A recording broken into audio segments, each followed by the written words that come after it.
Chiefs Kingdom to Cheifs Latest, your one-stop spot for everything Kansas City Chiefs in 15 minutes or less. It is your host, Calvin Silvers. Happy Wednesday, happy middle of the week, happy hump day, whatever you call it. It does not matter. I'm just glad that you are here, and now we're closer to the weekend. We have a great episode for you today, but before we jump into it, there's a few house cleaning things I need to take care of. The first being a slight change of programming here at Cheifs Latest. Nothing major, so you don't need to close out the video. You don't need to get upset. I'm not going to change the format that you have come to love. But what I want to do here is I want to add a little section at the end of each video where I go over your guys' comments from past videos. I know you guys have questions. I know you guys have thoughts and opinions about the team. And not only do I love reading them, I want to go ahead and start replying to them. And it's going to be replied to right here on the podcast. So after each video, go ahead, leave your guys' thoughts, opinions, questions below. And in the next video or upcoming videos, I would try to get to those and just answer your guys' questions or just talk about your guys' opinions.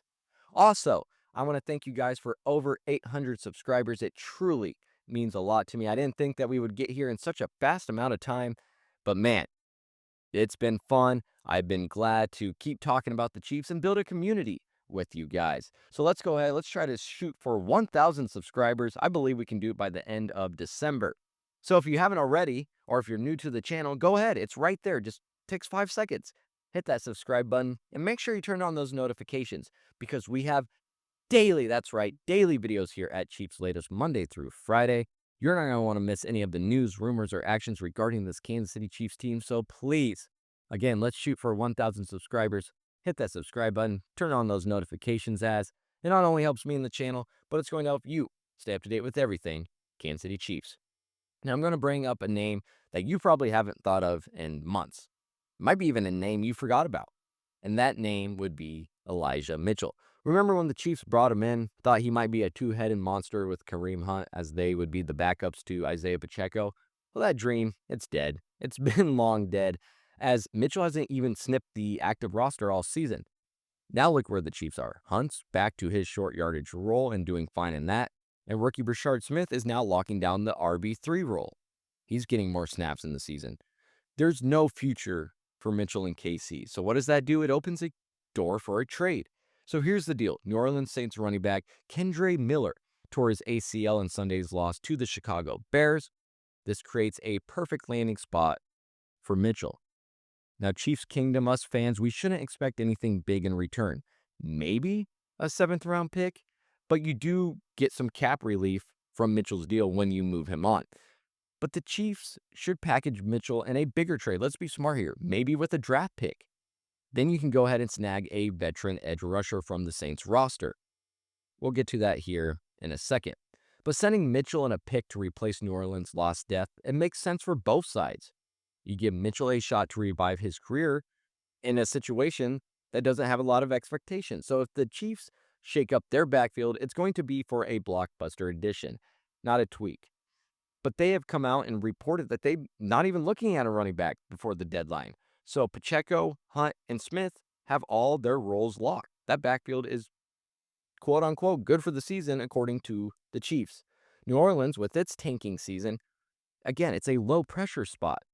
It's a chance for Mitchell to rebuild his value without heavy expectations. So moving Mitchell clears some cap space, and it opens the budget for a bigger defensive splash where the Chiefs are eyeing. It's a win-win if Brett Beach can swing a deal that helps both KC and a rebuilding Saints squad. So let's go ahead and talk about it. I said there were some options here on the Saints roster that we can look at. So let's try to keep it realistic, and let's look at their pass rushers that they could send us, and we'll start with Cameron Jordan. Sources told CBS Sports' Jonathan Jones that they could see Jordan being traded before the November 4th deadline, so there is some traction there. He's an 8-time Pro Bowler, and he's the Saints' all-time games played leader.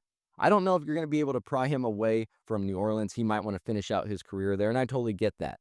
But the Saints restructured his deal this offseason with a 2025 base salary of just $1.26 million, though void years mean dead money for New Orleans if traded.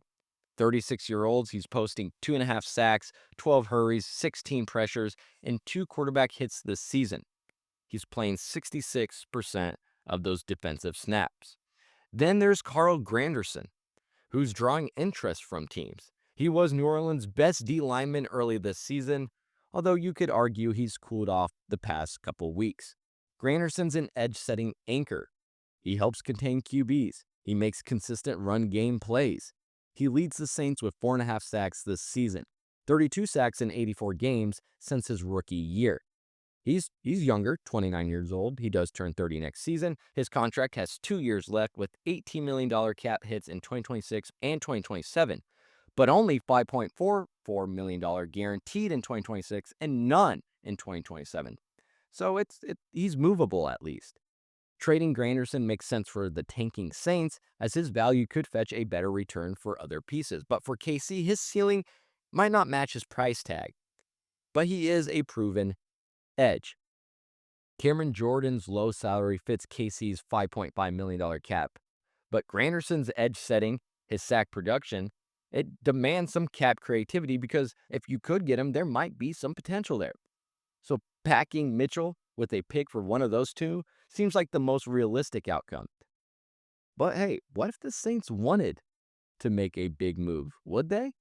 Well, let's go ahead and talk about it. Let's have some fun. Come on, it's Wednesday. We got to have some fun here at Cheifs Latest. Let's go ahead, swing for the fences with an unlikely target, defensive tackle Brian Bresee. There's no guarantee New Orleans would part way with their 2023 first-round pick. But if they're selling, hey, Bresee would be a home run addition for KC, even with a somewhat steeper cost.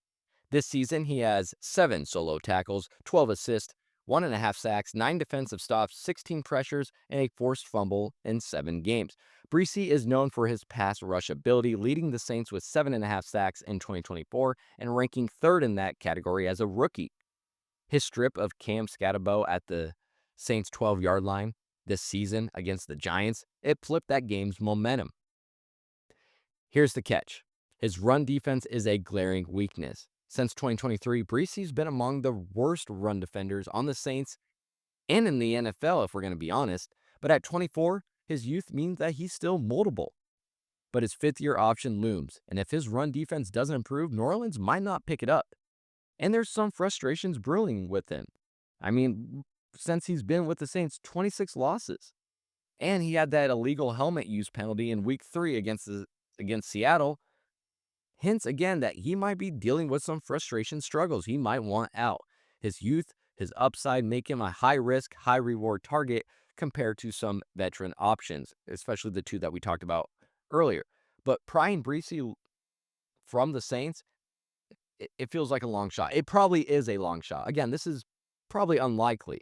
This is more of a dream edition for the Chiefs than D-line. But his run defensive woes, the Saints reluctant on the 5th-year option, again, makes it a fun what if, but not a likely deal.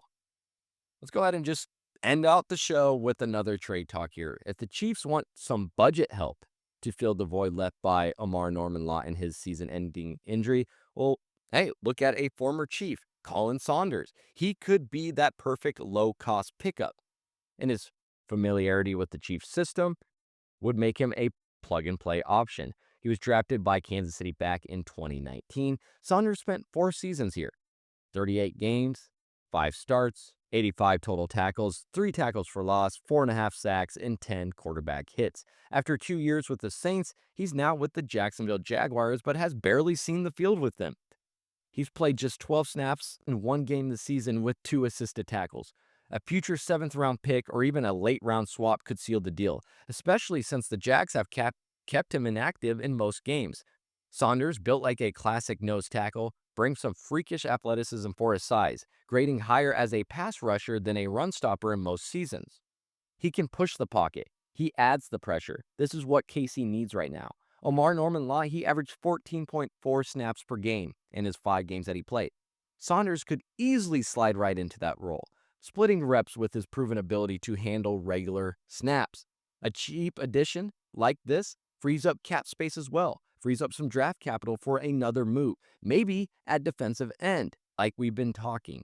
There's just some options there if you go a cheap route like this. Saunders would be a nice reunion. His athleticism, the system fit, it just makes it a low-risk add, and then you can shoot a little bigger while adding depth.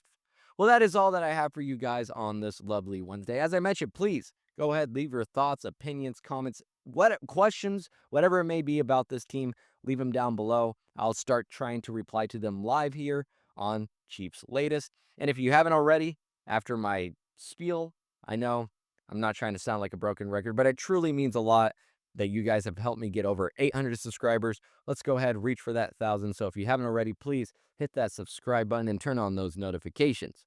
I'm your host, Calvin Silvers. You are listening to Cheifs Latest, and until next time, have a good one.